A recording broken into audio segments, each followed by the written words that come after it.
Hello and welcome to 1 Minute English Challenge episode 5. So, today we are going to study the topic for today for the 1 minute challenge is spot the error or errors, if any. That if any part is very important, guys. So, here are your 10 sentences. Spot the error. I'm going to start your time now.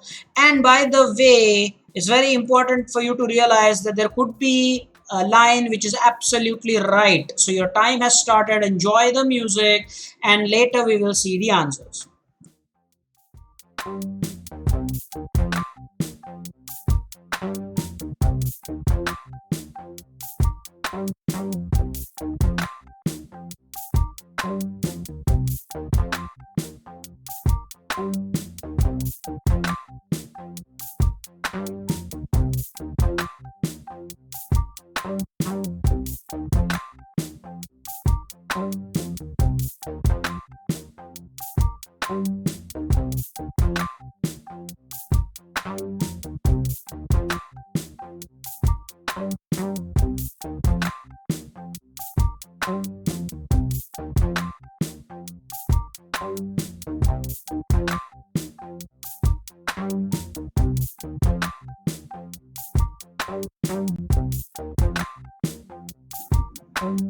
All right, so your time is up. And by the way, these are the answers. The third one had no error at all. The spelling of earrings is right. Go ahead, check. And as usual, you can pause the video if you want more time. And as usual, leave your score in the comment. Leave your feedback. And of course, as I always say, we'll meet again surely for another such 1 minute challenge. Hope you enjoyed the challenge. Up until next time.